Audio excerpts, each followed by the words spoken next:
My name is Scott. I'm the marketing guy here at BPM Microsystems. And I'm Colin. I'm involved in the sale of these automated machines behind us. All right, so WhisperTeach, which again is the Auto Z Teach. So Z is up and down from the nozzle.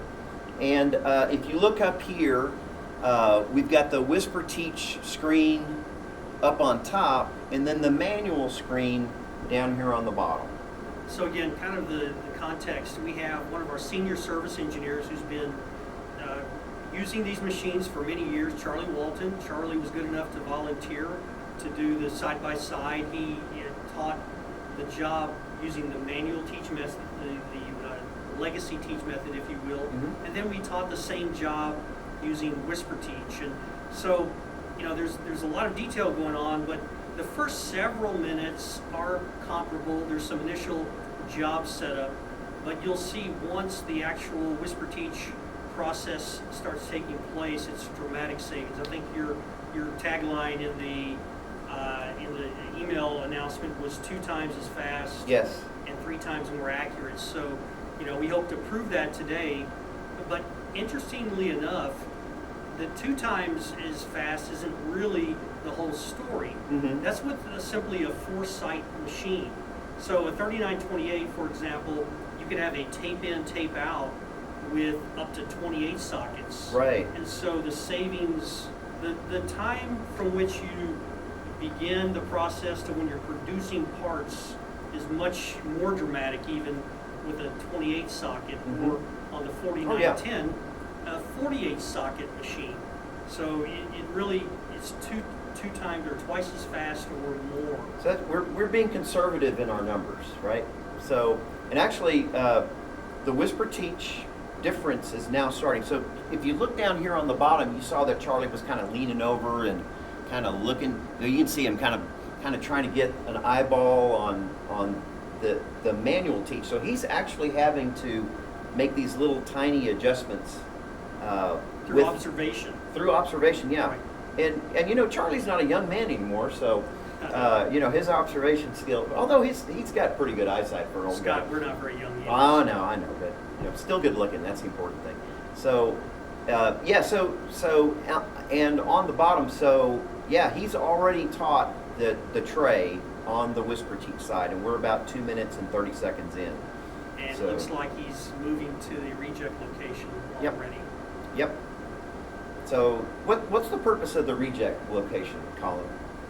Well, in any given job, you might have a programming failure, for example, okay. or maybe the device is non-conforming mechanically and it fails alignment. Mm-hmm. So you need a location to remove that from the quality process. Right. You isolate that so that it doesn't get mixed in with your good devices. Right? Okay. Perfect. Okay, so this takes a couple of minutes, and in the setup that we're showing, what we didn't show was installing the sockets and the pressure plates, but that's a pretty straightforward process with our machines. Yeah, in fact, in our webinar 1, we showed that I could do that, and I'm not a trained operator. I'm just someone who uses these machines occasionally. Mm-hmm. I did it in less than 4 minutes. I can't remember the exact Well, it was time. Actually it was right at 3 minutes. 3 minutes. Yeah, okay. and you were blabbing, you know, a good half of that time. I was talking a lot. I tend to do that. All right. So catch us up to where we're at now. We're about 3 minutes and 40 seconds in. Right. It looks like we've about finished the reject location. Okay. And so after rejects, we will. What's the bottom one doing? It looks like it's Looks doing like something. Yeah, with the traditional method, it just now finished the tray teach. Okay. So again, you can see we have a stationary tray, but up top we've already moved on and we're teaching socket A in the first programming site. Okay, so about 4 minutes in, we're already teaching the first site. Right. Okay. All right. And 4 minutes in, he's doing the reject tray. Yeah, you can see that Charlie's placing some devices down below for our reject platform, mm-hmm. and he's teaching a simple matrix, and this is pretty typical. Okay. You know, we would expect our yields to be over 99% as right. long as there's not a problem with the batch of devices and the sockets are maintained properly. We typically have well over 99% first pass yield. Nice. And so you don't really need a large reject location typically. I noticed Charlie was putting some devices into the sockets. Right. You do need to do that with WhisperTeach. You have to teach the top of the device, so consequently you can see, in fact, what it's doing up top. And oh, you've moved into high-speed mode now. Well, like yeah. Scott. So now that we're in, because it gets pretty repetitive at this point, at least on top. So I've kicked it up to 4 times speed. But we'll the clock show- is still going at the same time. So Right, and we'll show the process in detail at the end of this section of the video, Mhm. so you can see it in standard speed. yeah, and a close up, Right. and actually in super slow mo. So, yep. Okay, so we're 7 minutes 30 seconds in, and we're now teaching the third site, and it looks like Charlie is just now on the bottom starting to teach site 1 manual. Yeah, he's at socket 1A now, and we're already at 4A up top. Okay. So it's kind of like two guys running a race, and we got a head start using WhisperTeach. That's kind of the analogy. Yep. And we'll put some numbers behind that as far as what that means in true productivity, efficiency, and all those things Okay. in a moment. Yep.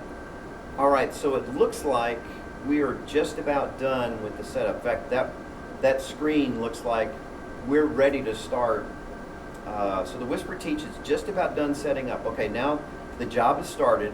It says the total setup time on WhisperTeach was 10 minutes and 51 seconds. And down here in this top corner, I don't know if you can see that, we've got a little counter of the total number of devices that are finished programming. Yeah, so it'll be interesting to see how many devices we can produce using the WhisperTeach method by the time we are ready to start programming with the traditional method. Okay. That'll be an interesting number to compare. And we've kicked it up even faster, so we're at 8 times speed now. 16 minutes in, still the manual teach is still going, and we've already started our second tray.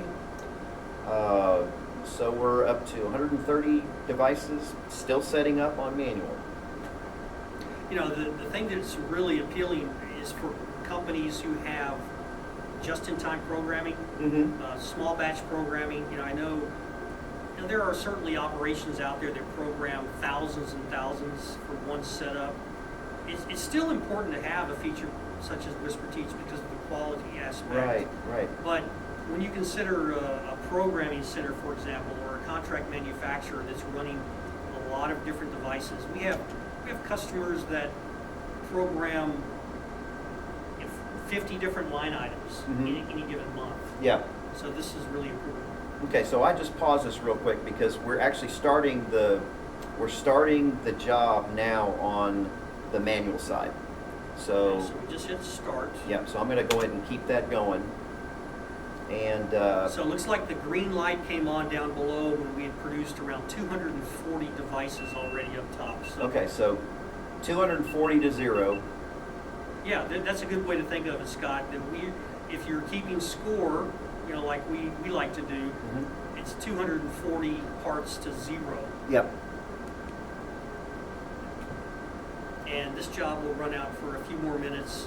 I think we programmed roughly 360. Rings a bell up top. Well, we did a shortened tray, so it's 122 devices in the tray. Gotcha. Okay, so let's see. We just ended the job down below. So that was 122 devices to 358 devices, just if you're keeping score. And the one up top is just finishing up as well. So about the same runtime.